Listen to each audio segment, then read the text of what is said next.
Good morning, student. Although I have taught you bonding in coordination compound, but let us repeat once again, as it is one of the most important topic of the complex compound.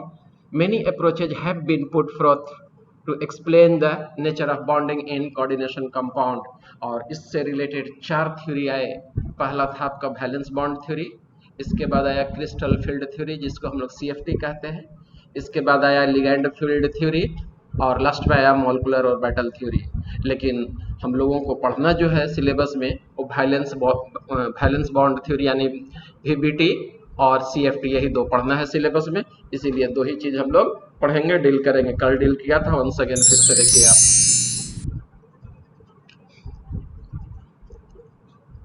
Valence bond theory was given by Linus Carl Pauling. और जैसा कि आप जानते हैं कि covalent bond का जहां पर फॉर्मेशन होता है वहां पर ऑर्बिटल्स जो होते हैं ओवरलैप करते हैं दो एटम के, ठीक है, और उनके इलेक्ट्रॉन जो होते हैं दोनों के न्यूक्लियाई के बीच में होते हैं, और उन इलेक्ट्रॉन के बीच में दोनों न्यूक्लियाई का फोर्स ऑफ अट्रैक्शन लगते रहता है, जिसके चलते वो ज्यादा स्टेबल हो जाते हैं. ठीक है, तो valence bond theory was put forwarded by Linus Carl Pauling. ठीक है, and the basic principle involved in the valence bond theory is that a covalent bond forms when the orbitals of two atoms overlaps and are occupied by a pair of electrons that have the highest probability of being located between the nuclei. और दोनों nuclei के बीच में वो electron situated होते हैं और दोनों nuclei पर पॉजिटिव चार्ज होता है, दोनों मिलकर के उसके इलेक्ट्रॉन को अट्रैक्ट करते रहते हैं, जिसके चलते वह ज्यादा स्टेबल हो जाता है. ठीक है, अब आइए कुछ यहाँ पर जो कल नहीं बताया थे कुछ स्लाइड ऐड किया हूँ. जैसे ये हाइब्रिडाइजेशन हो गया, तो अगर किसी का कोऑर्डिनेशन नंबर 4 हो, ठीक है, तो दो तरह का हाइब्रिडाइजेशन पॉसिबल है, चाहे तो वह sp3 में होगा या dsp2 होगा. अगर sp3 हाइब्रिडाइजेशन है तो वह टेट्राहेड्रल होगा, और अगर dsp2 अगर हाइब्रिडाइजेशन है तो वह स्क्वायर प्लेनर होगा. ठीक है, और अगर कोऑर्डिनेशन नंबर किसी का 5 हो, ठीक है, तो sp3d होगा, और यह इसका शेप ज्योमेट्री जो होगा ट्राइगोनल बाइपिरामिडल होगा. और अगर कोऑर्डिनेशन नंबर 6 हो तो हर हाल में उसका ऑक्टाहेड्रल शेप होता है. ठीक है, हाइब्रिडाइजेशन अलग अलग होगा, चाहे तो इनर ऑर्बिटल कॉम्प्लेक्स हो या आउटर ऑर्बिटल कॉम्प्लेक्स. अगर आउटर ऑर्बिटल यूज हो रहा हो तो sp3d2 कहलाएगा, और अगर इनर ऑर्बिटल यूज हो रहा हो तो ये d2sp3 कहलाएगा. ठीक है, ये दो तरह का हाइब्रिडाइजेशन इसमें पॉसिबल है, और ये इनर कॉम्प्लेक्स कहलाता है और ये आउटर कॉम्प्लेक्स कहलाता है. ये लो स्पिन कॉम्प्लेक्स कहलाता है, ये हाई स्पिन कॉम्प्लेक्स कहलाता है. कैसे कहलाएगा, क्यों कहलाएगा, ये कल मैं एक्सप्लेन किया था, आज फिर से एक्सप्लेन करूंगा. Valence bond theory was given by Linus Pauling in 1931. ठीक है, CMC under the influence of ligand can use its n-1d ns np nd orbitals for hybridization. The number of orbitals of central metal cation will be equal to से ये coordination number, जितने coordination number होंगे उतना ही central metal cation के orbitals आपको hybridisation में take part करते हैं. ये ऑर्बिटल n-1d हो सकता है, ns हो सकता है, np हो सकता है, nd हो सकता है. n-1d अगर यूज हो रहा हो तो इनर कॉम्प्लेक्स कहलाता है, लो स्पिन कॉम्प्लेक्स कहलाता है, और अगर nd ऑर्बिटल यूज हो रहा हो तो आउटर कॉम्प्लेक्स कहलाता है, हाई स्पिन कॉम्प्लेक्स कहलाता है. It gives A set of equivalent orbital of definite geometry. ये आपका जो करता क्या है आपको कि डेफिनिट ज्योमेट्री प्रदान करता है. और जो hybrid orbital central metal cation के हो गए उसी में आपको लिगेंड्स के ऑर्बिटल जो होता है ओवरलैप कर जाता है, और ओवरलैप करके इलेक्ट्रॉन डोनेट कर देता है, जिससे आपको बॉन्ड फॉर्मेशन हो जाता है, कोऑर्डिनेट बॉन्ड का फॉर्मेशन होता है. ठीक है, ये वैलेंस बॉन्ड थ्योरी था, और कब हाइब्रिडाइजेशन कितना होगा वो मैं एक्सप्लेन कर चुका हूँ प्रीवियस स्लाइड में. जैसे किसी का कोऑर्डिनेशन नंबर 4 है तो दो तरह का हाइब्रिडाइजेशन पॉसिबल है, dsp2, ठीक है, तो स्क्वायर प्लेनर हो जाएगा. उसी तरह से sp3 तो टेट्राहेड्रल हो जाएगा. उसी तरह से आपका अगर कोऑर्डिनेशन नंबर 5 हो तो आपका कितना हो जाएगा, dsp3 हो जाएगा या sp3d होगा. कोऑर्डिनेशन नंबर अगर 6 है तो d2sp3 या sp3d2 होगा. और इस तरह से हाइब्रिडाइजेशन निकालना आसान हो जाता है. फिर हमको डिसाइड करना होता है कि कौन इसमें हो रहा है, वो आपको पेन और पेपर पर कष्ट करना होगा. आइए कुछ हम लोग एग्जाम्पल देखते हैं. ठीक है, जैसे आपका हो गया हेक्साएमिन कोबाल्ट 3 आयन. इसमें हम लोग को देखना है क्या क्या देखना है आपको, हाइब्रिडाइजेशन देखना है। तो देखिए कोऑर्डिनेशन नंबर इसका 6 है, इसमें दो तरह का हाइब्रिडाइजेशन पॉसिबल है, D2sp3 होगा या sp3d2 होगा, यही चांसेज है। अब हम लोग को डिसाइड करना है कि इसमें कौन सा हाइब्रिडाइजेशन बनेगा। तो सबसे पहले कोबाल्ट का या आप इलेक्ट्रॉनिक कन्फिग्रेशन लिख लीजिए ना। कोबाल्ट का क्या हो जाएगा, last electronic configuration 4s2 3d7 हो गया, ठीक है। इसमें कोबाल्ट का ऑक्सीडेशन स्टेट देखिए, तो अमोनिया का हो गया 0, तो कोबाल्ट का ऑटोमेटिक +3 के बराबर हो गया। तो +3 के लिए क्या करेंगे, यहाँ से ये 2 इलेक्ट्रॉन निकलेगा और एक इलेक्ट्रॉन यहाँ से निकलेगा, ये वाला इलेक्ट्रॉन नहीं निकलेगा। क्यों नहीं, क्योंकि पहले एंटी पैरेलल इलेक्ट्रॉन निकलते हैं, तो यहाँ से इलेक्ट्रॉन निकल गया आपका। ये कोबाल्ट 3 का इलेक्ट्रॉनिक कन्फिग्रेशन हो गया आपका ना।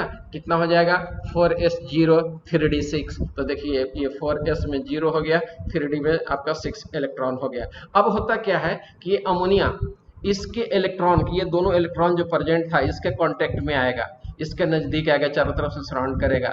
The loan pair of electron present at ammonia will repel the electron present in these two orbital because it requires two vacant d orbital, whether it will be outer orbital or inner orbital. If 4d is used then outer orbital, this is there will be 4d orbitals, ठीक है। तो अगर 3d use हो रहा हो तो inner orbital होगा। तो in this case these two electrons are promoted to these orbital where they get paired and there is no unpaired electron, therefore it will be dimagnetic. Now number of hybrid orbital is 1 2 3 4 5 6 and there are 6 ligands, 6 number of ligands, coordination number 6 है। 6 आकर के इसमें एक एक lone pair of electron दे दिया और दे करके अपना कोऑर्डिनेट कोवैलेंट बॉन्ड बना दिया। और चूंकि इसमें inner D 3d orbital use हुआ है, नॉट 4d, इसीलिए ये क्या कहलाया, D2sp3 हाइब्रिडाइजेशन कहलाया। इसे इनर ऑर्बिटल कॉम्प्लेक्स या लो स्पिन कॉम्प्लेक्स या स्पिन पेयर्ड कॉम्प्लेक्स भी कहते हैं। क्यों कहते हैं, क्योंकि इसका स्पिन वैल्यू देखिए +-0 +-0 +-0, ये सब आपका 0 हो गया, ठीक है। अब आ जाइए कैसे ये क्या कहा जाता है, लिगेंड्स जो होते हैं इलेक्ट्रॉन को रिपेल करते हैं, इसको आप एनिमेशन के जरिए देखिए, ठीक है। इलेक्ट्रॉन को रिपेल करके इधर ले जाके पेयर्ड करा दिया।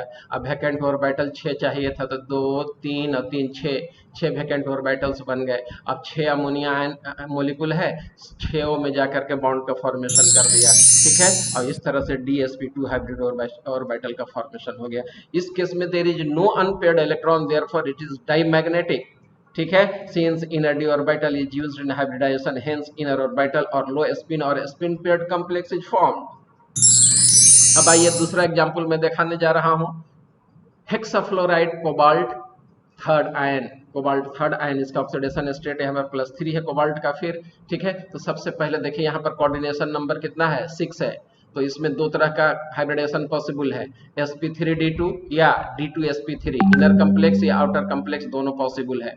अब आइए इसका कोबाल्ट का हम लोग इलेक्ट्रॉनिक कन्फिग्रेशन लिखते हैं। तो ये हो गया 4s2 3d7 +3 ऑक्सीडेशन स्टेट में क्या हो जाएगा, इसका इलेक्ट्रॉनिक कन्फिग्रेशन 4s0 3d6 हो जाएगा। तो देखो 3d6 ये हम लोग कर दिए, ठीक है। अब यहाँ पर फ्लोराइड आयन है, लोन पेयर ऑफ इलेक्ट्रॉन इस पर रहेगा, डोनेट करेगा, but when the fluorine will comes in contact of the central metal cation, they are not capable to repel these electron for pairing, therefore it will use outer d orbital। देखो ये हो गया 3d, ये 4s 4p, ये 4d vacant है, ठीक है। तो फ्लोरीन के पास इतनी कैपेबिलिटी नहीं है, ये कैसे लिगैंड्स हैं, तो weak ligand, weak field ligand कहलाते हैं। Although there is presence of charges, negative charge और लोन पेयर ऑफ इलेक्ट्रॉन, ठीक है। तो ये तो फिर भी ये आपका क्या है, तो वीक फील्ड लिगैंड है, they are not capable to repel these electron, therefore outer orbital is used. तो यहाँ पर देखिए एक ऑर्बिटल, 3 ऑर्बिटल, 4 ऑर्बिटल, 2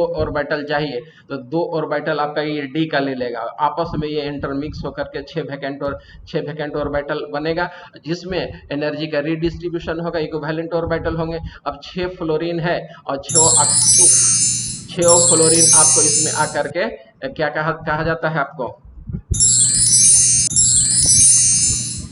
अपना लोन पेयर ऑफ इलेक्ट्रॉन इस पर डोनेट कर देगा, डोनेट करके 6 कोऑर्डिनेट बॉन्ड बना देगा। और इसमें देखिए नंबर ऑफ इलेक्ट्रॉन है 1 2 3 4 अनपेयर्ड इलेक्ट्रॉन है। 4 अनपेयर्ड इलेक्ट्रॉन होने की वजह से यह स्पिन वैल्यू इसका प्लस माइनस देखो खत्म हो गया, plus half plus half plus half plus half, यानी कि 4 हाफ हो गया, कितना हो जाएगा आपका 4/2, 2 हो जाएगा आपका। स्पिन वैल्यू इसमें 2 आ रहा है, तो स्पिन वैल्यू बढ़ रहा है, इसीलिए इसको हाई स्पिन कम्प्लेक्स कहते हैं, स्पिन फ्री कम्प्लेक्स कहते हैं। क्योंकि आउटर डी ऑर्बिटल यूज हुआ है, 4 डी ऑर्बिटल यूज हुआ है, इसलिए आउटर ऑर्बिटल कम्प्लेक्स हम लोग इसको कह रहे हैं। इसमें अनपेयर्ड ऑफ इलेक्ट्रॉन प्रेजेंट है, इसीलिए यह पैरामैग्नेटिक है। ठीक है, एनसीईआरटी में भी एग्जाम्पल दिया है। नेक्स्ट एग्जाम्पल आप देख रहे हैं, टेट्रासाइनोनिकलेट आयन। कितना निकल का ऑक्सीडेशन नंबर यहाँ पर होगा, तो 4 में से 2 माइनस कर दीजिए, यानी निकल का 2 ऑक्सीडेशन स्टेट यहाँ आ रहा है। ठीक है, निकल का इलेक्ट्रॉनिक कन्फिग्रेशन आप देखिएगा तो कितना हो जाएगा निकल का 4s2 3d8, 4s2 हो गया 3d8 हो गया। ठीक है, तो यहाँ पर देखिए ये इलेक्ट्रॉनिक कन्फिग्रेशन इसका लिख लिए हम लोग। निकल +2 में है तो यहाँ से 4s2 से इलेक्ट्रॉन निकाल दिए, 4s2 से इलेक्ट्रॉन निकाल दिए, हम लोग के पास ये आ गया।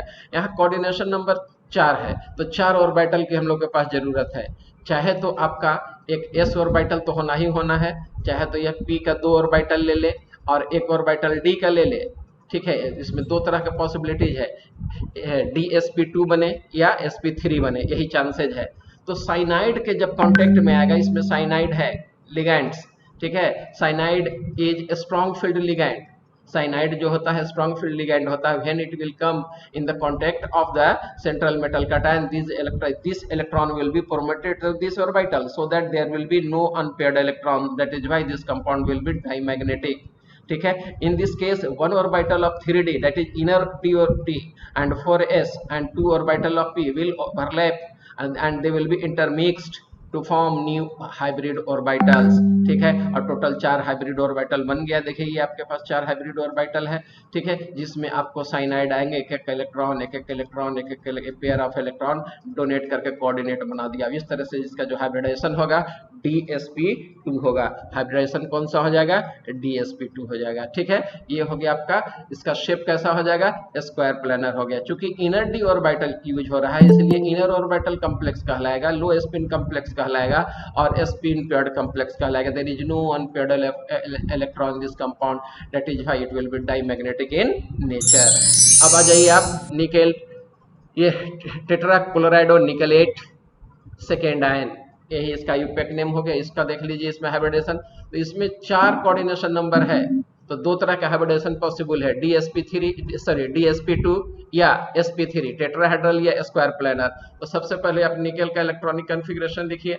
ठीक है, तो ये हो जाएगा 4s2 3d8 हो जाएगा, यह +2 ऑक्सीडेशन स्टेट में है, तो 4s0 3d8, तो ये 4s0 हो गया और 3d8 ऑलरेडी है। ये क्लोराइड है, और जानते हैं आप, मैं बता चुका फ्लोरीन वाले केस में कि फ्लोरीन एक वीक फील्ड लिगैंड है, रिपेलिंग कैपेसिटी कम होता है।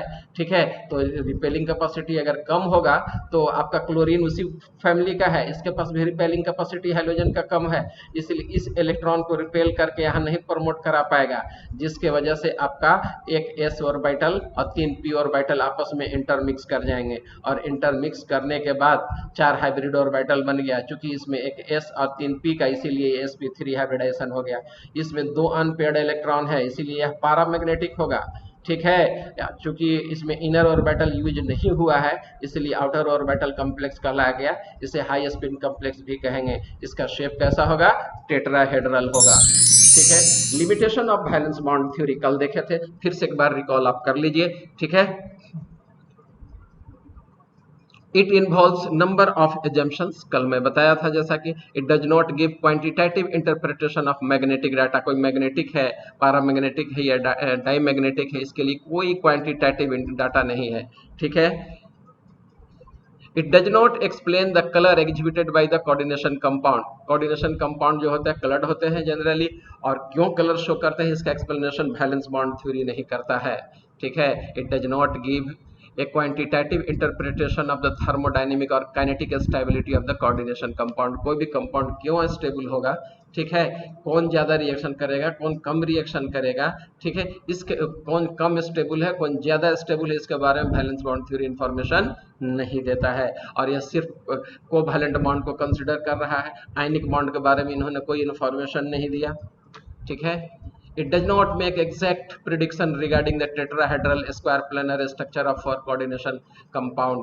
ठीक है, जिसका कोऑर्डिनेशन नंबर 4 होता है, चाहे तो वह टेट्राहेड्रल होगा या स्क्वायर प्लानर होगा, क्यों ऐसा हो रहा है इसके बारे में कोई प्रिडिक्शन इन्होंने नहीं दिया था लाइनस पॉलिंग ना, यानी कि वैलेंस बॉन्ड थ्योरी से हम लोगों को नहीं मिलता है। It does not distinguish between weak field and strong field ligand. जैसे हम बताया कि हाइड्रोजन जो होगा वीक फील्ड लिगैंड होगा, वहीं पर फिर मैं बताया साइनाइड जो होगा आपका स्ट्रॉन्ग फील्ड लिगैंड होगा। लेकिन क्यों, ऐसा क्यों, इसके बारे में वैलेंस बॉन्ड थ्योरी आपको कोई इंफॉर्मेशन नहीं देता है। ठीक है, अब आइए क्रिस्टल फील्ड थ्योरी। तो क्रिस्टल फील्ड थ्योरी में यहाँ पर हम एनर्जी दिखलाने की कोशिश किए हैं। ठीक है, एक कलर्ड कंपाउंड है, the relation between colours and complex metal ions है। चलिए, ये तो हो गया आपको आपके आंख को अच्छा लगने के लिए, आंखों को अच्छा लगने के लिए दिखा दी। आई मेनली मैं फोकस करता हूँ डी ऑर्बिटल पर। डी ऑर्बिटल 5 है और 5 में 2 तरह के ऑर्बिटल है, एक्सियल और नॉन एक्सियल। नॉन एक्सियल जो है उन्हें हमको T2G कहते हैं, यानी कि ट्रिपल डिजेनरेट कहते हैं। जो एक्सियल ऑर्बिटल होते हैं उसको हम लोग क्या कहते हैं, EG कहते हैं, डबल डिजेनरेट कहते हैं। जो नॉन एक्सियल ऑर्बिटल है ये हो गया ऑक्टाहेड्रल कॉम्प्लेक्स आपका एक तरह का। ठीक है, कंप्लीट डायग्राम दिखलाया हुआ है। आइए, एक्सियल ऑर्बिटल DZ स्क्वायर का 3 डायमेंशनल स्ट्रक्चर आप देख रहे हैं, इसके अंदर होगा, ये बाहर करके दिखला रहे हैं। ds के स्क्वायर माइनस वाई स्क्वायर का देख लीजिए, एक्सिस पर लाई किया हुआ, एक्स एक्सिस और वाई एक्सिस पर, ये जेड एक्सिस पर लाई किया हुआ है। ठीक है, अब नॉन एक्सियल ऑर्बिटल देख लीजिए, जैसे dxy तो xy प्लेन में ये लाई करेगा, dyz yz प्लेन में लाई करेगा, dxz ये xz प्लेन में लाई करेगा। इस तरह से आपका लाई करता है, तो ये T2G ऑर्बिटल कहलाता है और ये EG ऑर्बिटल कहलाता है। अब इसमें स्प्लिटिंग ऑफ ऑर्बिटल कैसे होता है, जैसे देखो, अगर कोई लिगेंड्स आए और एक्सिस की तरफ से अप्रोच कर दे, तो एक्सिस पर कौन है, dz स्क्वायर, वाई एक्सिस पर कौन है, dx square minus Y square. X axis और वाई एक्सिस से अगर कोई लिगेंड्स आ जाए तो देखो ये EG ऑर्बिटल जो है आपका dz square and dx square minus I square इसको अप्रोच करेगा।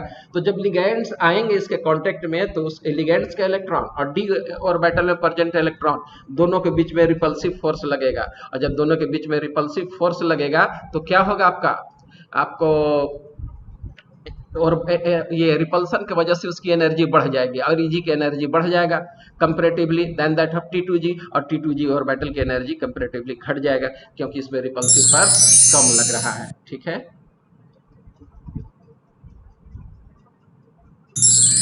तो ये हम लोग देख रहे थे। ठीक है, दब गया था बटन इसलिए दूसरा स्लाइड आपका आ गया था। चलिए मैं आगे मैं बढ़ता हूँ अब मेन पॉइंट की तरफ। क्रिस्टल फील्ड थ्योरी हम लोग देख रहे थे। ठीक है, ligands as a point charge, ligands को हम लोग पॉइंट चार्ज की तरह कंसीडर करते हैं, और कोई न्यूट्रल मॉलिक्यूल्स है तो उसको डाइपोल की तरह यूज करते हैं। और यही लिगेंड्स जब सेंट्रल मेटल कटायन को अप्रोच करेंगे तो यह निगेटिव पोर्शन की तरफ से उसको अप्रोच करते हैं। तो कटायन सेंट्रल मेटल एटम पर पॉजिटिव चार्ज हो गया, उसका न्यूक्लियस पर कटायन है तो पॉजिटिव चार्ज होगा। ठीक है, और ये इसका निगेटिव पोर्शन, दोनों के बीच में इलेक्ट्रोस्टैटिक फोर्स ऑफ अट्रैक्शन होगा, therefore it is pure ionic in nature ना। वैलेंस बॉन्ड थ्योरी कहता था कि कोऑर्डिनेट कोवैलेंट बॉन्ड बन रहा है, और ये कह रहा है कि प्योर आयनिक इन नेचर है। ठीक है, the bonding in complex is purely ionic due to electrostatic force of attraction ना। और उसमें 2 तरह के फोर्सेज लगते हैं, अट्रैक्टिव फोर्सेज लगते हैं और रिपल्सिव फोर्सेज लगते हैं। अट्रैक्टिव फोर्सेज कहाँ लगेगा आपको, तो लिगैंड्स के इलेक्ट्रॉन में और इसके न्यूक्लियस में, किसके न्यूक्लियस में, सेंट्रल मेटल कटायन के बीच में, तो अट्रैक्टिव फोर्सेज हो गया। रिपल्सिव फोर्सेज कहाँ लगेंगे, the electron of ligands will repel the electron present in D orbital of the central metal cation, जिसके चलते डी ऑर्बिटल 2 कैटेगरी में स्प्लिट अप कर जाएगा। कौन कौन पार्ट में, तो T2G और EG दोनों अलग अलग हो जाएंगे। अगर एक्सिस के तरफ से अप्रोच कर रहा है, ठीक है, तो EG की एनर्जी बढ़ जाएगी क्योंकि रिपल्सिव फोर्स उसमें ज्यादा लगेगा। और अगर नॉन एक्सियल साइड से यानी प्लेन से अगर लिगेंड से अप्रोच कर रहे हैं तो उसमें होगा कि नॉन एक्सियल की एनर्जी बढ़ जाएगी, जैसा कि टेट्राहेड्रल कॉम्प्लेक्स में होता है, तो उसमें T2G EG की एनर्जी बढ़ जाएगी और EG की एनर्जी घट जाएगी। लेकिन ऑक्टाहेड्रल कॉम्प्लेक्स में ये आपको एक्सिस की तरफ से अप्रोच करता है, इसलिए उसकी एनर्जी बढ़ जाती है। आइए अब हम लोग देखते हैं crystal field theory in octahedral complex. तो देखिए, सबसे पहले आप डी ऑर्बिटल का एक बार फिर से फोटो देखिए, किस केस में, ऑक्टाहेड्रल में। तो ऑक्टाहेड्रल में 6 लिगेंड्स हो गया, ठीक है। ये 1 2 3 4 ये दोनों प्लेन में होता है, ये परपेंडिकुलर टू द प्लेन, ये बिहाइंड द प्लेन होता है परपेंडिकुलर, ठीक है, और मिलकर ऑक्टाहेड्रल कॉम्प्लेक्स बनाता है। आइए इसके दो तरह के ऑर्बिटल डी ऑर्बिटल होते हैं। कौन कौन तरह का? T2g और Eg ऑर्बिटल होते हैं। Eg ऑर्बिटल यानी डबल डिजेनरेट दो हैं। कौन कौन? dz² and dx² minus y², they are axial orbital, they lie on the axis. तो देखिए एक्स वाई एक्सिस पर आपका dx² माइनस y² लाई किया हुआ है, dz यानी z एक्सिस पर dz² लाई किया हुआ है। अगर कोई ऑर्बिटल्स, यही ना है आपका एक्सिस जेड एक्सिस, तो जेड एक्सिस के तरफ से इसको अप्रोच कर रहा है इस ब्लू वाले मेटल सेंट्रल मेटल कैटायन को, तो आपको dz² की एनर्जी बढ़ जाएगी। और अगर एक और एक्स के तरफ से भी अप्रोच कर रहा है और वाई के तरफ से भी अप्रोच कर रहा है, तो एक्स एक्सिस और वाई एक्सिस पर dx² माइनस y² लाई के उसकी एनर्जी बढ़ जाएगी। मतलब कि ये दो पार्ट में टूट जाएगा, T2g और Eg की एनर्जी हाई हो जाएगी और T2g की एनर्जी घट जाएगी, क्योंकि यह प्लेन में है। देखिए यह प्लेन में है, 3 डायमेंशनल स्ट्रक्चर आप देख रहे हैं प्लेन में है, उस पर रिपल्सिव फोर्स कंपैरेटिवली कम है, जिसके चलते उसकी एनर्जी कम है और वह नीचे होगा। ठीक है, आइए आप 3 डायमेंशन ये एनिमेशन के सहारे में दिखाने की कोशिश करता हूँ। ये हो गया ऑक्टाहेड्रल कॉम्प्लेक्स, ठीक है। इसमें ये d ऑर्बिटल है, एक्सिस के तरफ पर है, dz² ऑर्बिटल है, ये dx² माइनस y² है। जब लिगैंड्स अप्रोच करते हैं तो dz² को अप्रोच करेगा और dx² माइनस y² को अप्रोच करेगा। क्यों करेगा? क्योंकि यही एक्सिस पर प्रेजेंट है, जिससे इसकी एनर्जी बढ़ जाएगी और वह स्प्लिट कर जाएगा। तो यही ऑर्बिटल है, T generate d orbitals in ground state, d orbitals in excited state. तो एक्साइटेड स्टेट में चूंकि इसको हिट करते हैं एनर्जी दिया जाता है, इसलिए एनर्जी हाई हो जाएगी। ठीक है, अब ये इस ऑर्बिटल को लिगैंड से अप्रोच करेंगे, लिगैंड से अप्रोच करेंगे तो क्या होगा वो देखिए एनिमेशन से आप। There is repulsive force between the electron of ligands and the d orbital containing electrons. Na? Since in the case of the octahedral compound, ligands approaches the d orbital through the axis, therefore the energy of the axial orbital increases due to more repulsive force, while those orbital which are non-axial, that is T2g orbital, they face less repulsive forces, that is why their energy is low, and d orbital is split into two parts, Eg and T2g. The energy difference between Eg and T2g is called splitting energy. क्या कहलाता है? यह splitting energy कहलाता है। splitting of d orbital energy by an octahedral field of ligands। तो final diagram यही हो गया। ठीक है, यहाँ पर लिगैंड्स इसको अप्रोच करते हैं तो यह Eg की एनर्जी बढ़ जाती है, क्योंकि इसमें रिपल्सिव फोर्स लगता है और इसमें रिपल्सिव फोर्स कंपैरेटिवली कम लगता है, जिससे इसकी एनर्जी घट जाती है। दोनों के बीच का एनर्जी डिफरेंस जो होता है डेल नॉट ओ कहलाता है। Del O stands for octahedral, known as splitting energy. ठीक है, तो ये हो गया ऑक्टाहेड्रल के केस में। The effect of ligands on splitting energy, तो ये दोनों के बीच का डिस्टेंस जो है, अगर स्ट्रॉन्ग फील्ड लिगैंड है तो स्प्लिटिंग एनर्जी ज्यादा होगा। अगर वीक फील्ड लिगैंड है, जैसे इस केस में आप देख रहे हैं वाटर है वीक फील्ड लिगैंड, तो इसमें स्प्लिटिंग एनर्जी कम होगा। साइनाइड आपका स्ट्रॉन्ग फील्ड लिगैंड है, तो दोनों के बीच का जो गैप होगा यानी स्प्लिटिंग एनर्जी ज्यादा होगा। अब आ जाइए टेट्राहेड्रल कॉम्प्लेक्स। तो सबसे पहले टेट्राहेड्रल कॉम्प्लेक्स का स्ट्रक्चर देख लीजिए। ठीक है, ये है, ये कंपाउंड है आपका, इसमें सारे ऑर्बिटल का पोजीशन जानिए ना। ये dz ऑर्बिटल है, dx² माइनस y² है जो कि एक्सिस पर लाई करता है। ठीक है, dxy, dxz और dyz ये नॉन एक्सियल ऑर्बिटल है। और टेट्राहेड्रल के केस में जब लिगैंड्स आते हैं तो एक्सिस के तरफ से नहीं आते हैं। टेट्राहेड्रल स्ट्रक्चर आप ध्यान से देखिए, यह नॉन एक्सियल साइड से आ रहा है लिगैंड्स, जिसके वजह से लिगैंड्स के इलेक्ट्रॉन और नॉन एक्सियल ऑर्बिटल के इलेक्ट्रॉन के बीच में रिपल्सिव फोर्स लगने लगता है। रिपल्सिव फोर्स ज्यादा लगने की वजह से क्या होगा कि इसकी एनर्जी बढ़ जाएगी नॉन एक्सियल ऑर्बिटल का then that of axial orbital, that is Eg orbital, और इस तरह से यह दो ग्रुप में जुड़ जाएगा। ठीक है, तो एक बार फिर से डायग्राम देख लीजिए। टेट्राहेड्रल कॉम्प्लेक्स है, ये एक्सियल ऑर्बिटल है, ये एक्सियल ऑर्बिटल है, ये एक्सियल ऑर्बिटल है। ठीक है, लेकिन इसमें जो चार लिगैंड्स आ रहे हैं ये चारों नॉन एक्सियल साइड यानी स्पेस से आकर के इसको अप्रोच कर रहे हैं, जिसके वजह से T2g की एनर्जी बढ़ जाएगी और Eg की एनर्जी घट गई। तो ये डेल T कहलाता है, T स्टैंड्स फॉर टेट्राहेड्रल, और जो एनर्जी का डिफरेंस है दोनों में आ रहा है वो स्प्लिटिंग एनर्जी कहलाएगा।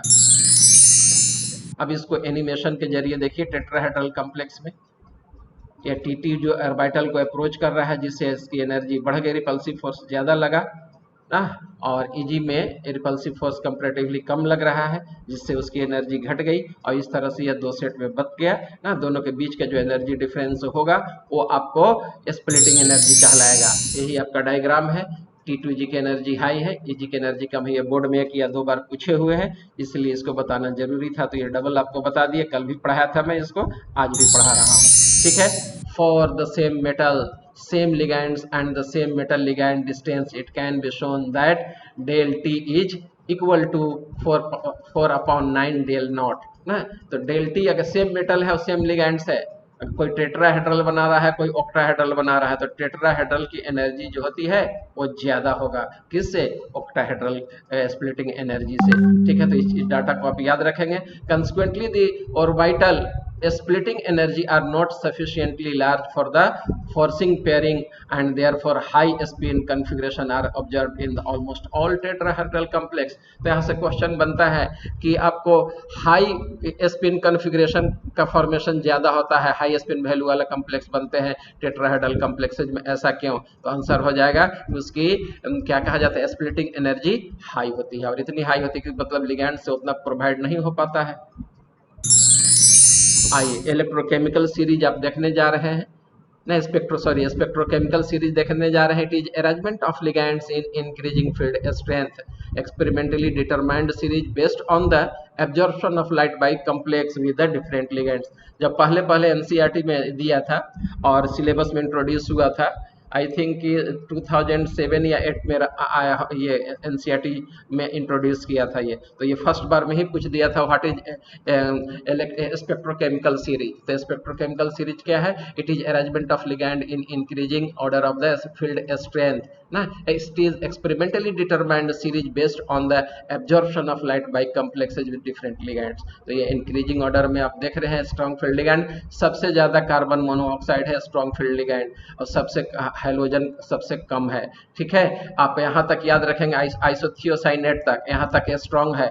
वाटर कभी स्ट्रॉन्ग हो जाता है तो कभी वीक होता है, जनरली वीक हो जाता है, तो वाटर से लेकर के यहाँ तक ये सब वीक फील्ड लिगैंड है, आइसोथियोसाइनेट से ये सब स्ट्रॉन्ग फील्ड लिगैंड है। तो पूछता है question, carbon monoxide is a weak Lewis base. देखो जितना भी लिगैंड है सभी लुईस बेस है, क्योंकि lone pair of electron donate करते हैं। तो क्वेश्चन है कि carbon monoxide is very weak Lewis base although it is a strong field ligand. Why? because it forms synergic bond, it forms back bonding। Carbon monoxide एक lone pair of electron आपको central metal cation को देगा, लेकिन इसके पास vacant D orbital होता है, return ना। Central metal cation भी एक लोन पेयर ऑफ इलेक्ट्रॉन इसको डोनेट कर देता है, जिसको बैक बॉन्डिंग कहते हैं, सिनर्जिक बॉन्ड कहते हैं, जिसके चलते मेटल कार्बोनिल बॉन्ड जो होता है स्ट्रॉन्ग हो जाता है। यही वजह है कि ये स्ट्रॉन्ग फील्ड लिगैंड कहलाता है। तो स्पेक्ट्रोकेमिकल सीरीज में देख रहे थे ना, week field ligand, strong field ligand. अगर वीक फील्ड लिगैंड हो तो उसके लिए डेल जो होगा आपका स्मॉलर होगा, लेकिन वेव लेंथ लॉन्गर होगा। कोई स्ट्रॉन्ग फील्ड लिगैंड है तो उसके लिए डेल यानी कि स्प्लिटिंग एनर्जी लार्जर होता है, वेव लेंथ छोटा होता है। देखो P है the energy amount of energy required to pair for pairing of electron in the orbital. P stands for pairing energy which is minimum amount of energy required to pair the electron in an orbital containing electron, ठीक है। तो ये pairing energy हो गया।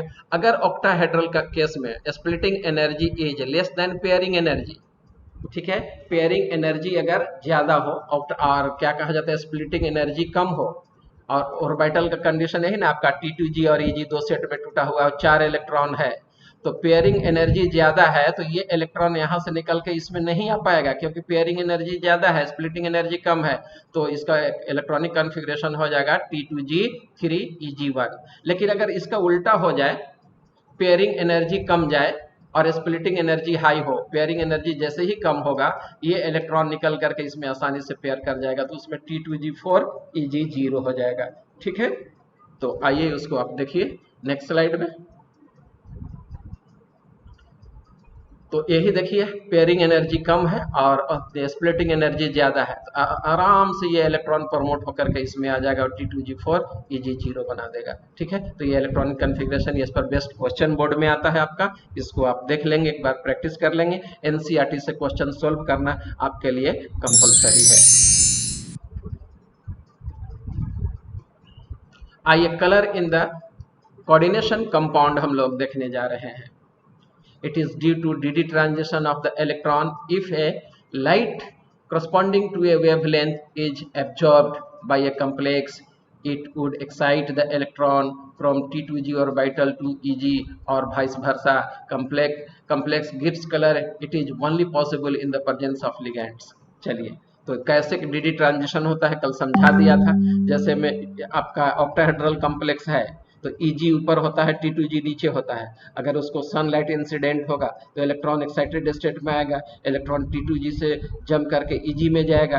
ठीक है, where it will be no more stable due to increase in the energy level, therefore it will return back to T2G orbital. In doing so it will radiate energy. If they will radiate wavelength of visible spectrum, then they will show color, and color of the complementary color is observed by us.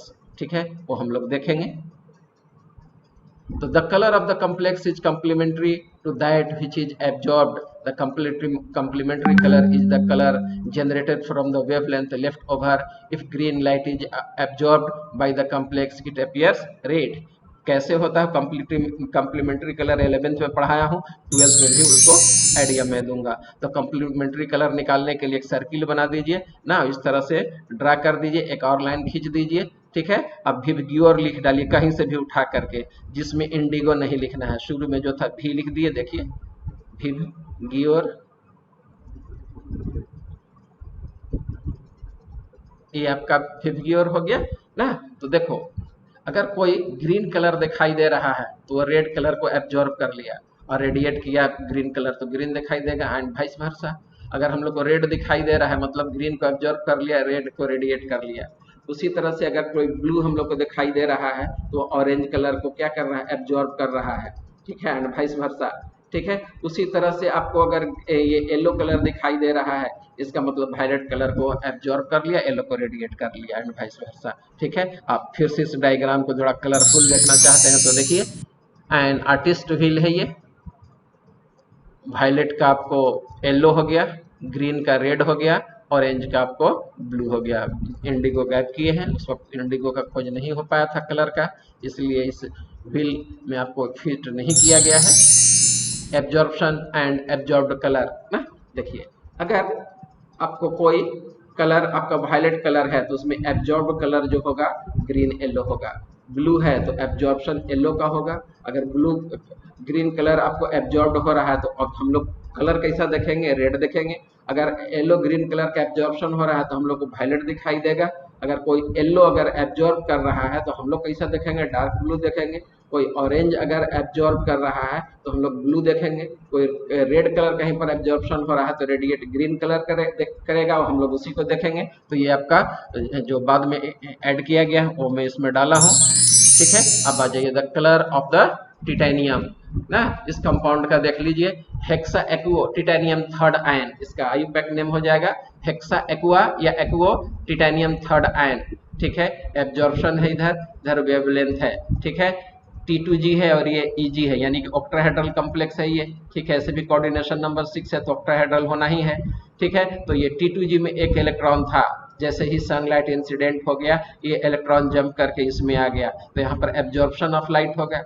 ठीक है, particular wavelength को क्या करेगा, absorb कर लेगा, and when the electron will return back to the original path it will radiate energy. ठीक है, और एनर्जी रेडिएट करेगा, इसी एनर्जी को तो हम लोग देखते हैं। तो एक ही और डी ऑर्बिटल से गया फिर उसी में रिटर्न हो गया, इसी को तो डीडी ट्रांजिशन कहते हैं। ठीक है, तो इसी के चलते कलर कंपाउंड का फॉर्मेशन होता है। ये देख लीजिए, effect of metal oxidation state end of ligand on colour. दो कंपाउंड आपके पास दिखाया गया है। Limitation of crystal field theory आप देखने जा रहे हैं। It assumes that ligands are point charge, which follows that anionic ligands should exert greater splitting effect. The anionic ligands are actually found at the low end of the spectrochemical series ना, जैसे किया था कि जो neutral होगा वो dipole ligand कहलाएगा, और जो आयनिक है निगेटिव चार्ज है जिस पर क्या कहलाएगा, पॉइंट चार्जेज कहलाएगा। तो पॉइंट चार्जेज है, और जब there will be electrostatic force of attraction between the ligands and the central metal cation, दोनों के बीच में इलेक्ट्रोस्टैटिक फोर्स ऑफ अट्रैक्शन होगा। लेकिन क्या कहा जाता है, तो आयन है, आयनिक है, तो उस पर तो ज्यादा अट्रैक्शन होना चाहिए था, तो स्पेक्ट्रोकेमिकल सीरीज में उसको स्ट्रॉन्ग फील्ड रखना चाहिए था, लेकिन सबसे वो पीछे है, यही एक डिमेरिट ये भी हो गया। The anionic ligands are actually found at the, हाँ तो बता दिया मैं, further it does not take into account the covalent character, ये प्योरली आयनिक कहता है, लेकिन वैलेंस बॉन्ड थ्योरी तो कहता है कि कोवैलेंट बॉन्ड भी बनता है, तो चीज को इन्होंने एक्सप्लेनेशन नहीं किया, जगह नहीं दिया। These weakness of crystal field theory are explained by ligand field theory and molecular orbital theory, which is beyond your scope. Bonding in metal carbonyl, जो मैं बताया था कि कार्बन मोनोऑक्साइड एक वीक लुईस बेस है, although it forms a strong metal carbonyl compound ना, तो due to synergic bond होता है। कैसे वो बॉन्ड का फॉर्मेशन होता है, आइए अब देखिए। The metal carbon bond in metal carbonyl possess both the S and P character. The metal carbon sigma bond is formed by the donation of lone pair of electron on the carbonyl carbon into the vacant orbital of the metal. तो carbon monoxide का जो loan pair of electron है वो metal carbonyl में donate कर दिया जाता है, तो एक बॉन्ड बन गया आपका। The metal carbon pi bond जो हुआ तो पहले वाला सिग्मा बॉन्ड बना, लेकिन इन रिटर्न करता क्या है कि आपको एक मेटल से, ठीक है, आपको कार्बन मोनोऑक्साइड में भी एक lone pair of electron donate कर दिया जाता है ना, जिसको हम लोग सिनर्जिक बॉन्ड कहते हैं या बैक बॉन्डिंग कहते हैं, जिससे पाई बॉन्ड का फॉर्मेशन होता है, ठीक है, जिसके वजह से यह क्या हो जाता है, आपको स्ट्रॉन्ग बॉन्ड बन जाता है, और स्ट्रॉन्ग मेटल कार्बोनिल बॉन्ड कहलाता है, एग्जिस्ट भी करता है, ठीक है, यही देखो। तो ये हो गया तुम्हारा कार्बन मोनोऑक्साइड। कार्बन मोनोऑक्साइड का ये वैकेंट ऑर्बिटल हो गया, इसमें कोई इलेक्ट्रॉन नहीं है, ठीक है, और ये जो पीला कलर का देख रहे हो पेल ले लो, इसमें एक लोन पेयर ऑफ इलेक्ट्रॉन है, ये लोन पेयर ऑफ इलेक्ट्रॉन इसको डोनेट कर दिया, किसको, मेटल सेंट्रल मेटल कटायन को, इसके वैकेंट ऑर्बिटल में। तो ये आपका कोऑर्डिनेट बॉन्ड बन गया एक तरह का, हालांकि सिग्मा बॉन्ड कहता है ये, तो ये सिग्मा बॉन्ड बन गया आपका यहाँ पर। लेकिन इन रिटर्न जो डी ऑर्बिटल है उसमें जो लोन पेयर ऑफ इलेक्ट्रॉन है वह डोनेट कर दिया जाता है, किसको, vacant orbital of carbon monoxide को, कार्बोनिल को, ठीक है, कार्बोनिल कहलाता है ये कॉम्प्लेक्स कंपाउंड में। तो जिसके वजह से दो बॉन्ड बन गए, एक सिग्मा बॉन्ड, एक पाई बॉन्ड। तो ये जो बैक साइड से एक बॉन्ड बना इसी को बैक बॉन्डिंग या सिनर्जिक बॉन्ड हम लोग कहते हैं, और चूंकि डबल बॉन्ड की तरह बिहेव करने लगा इसीलिए स्ट्रॉन्ग, दो बॉन्ड के चलती है स्ट्रॉन्ग बॉन्ड हो गया, इसीलिए metal carbonyl bond strong bond होता है। देख लिए,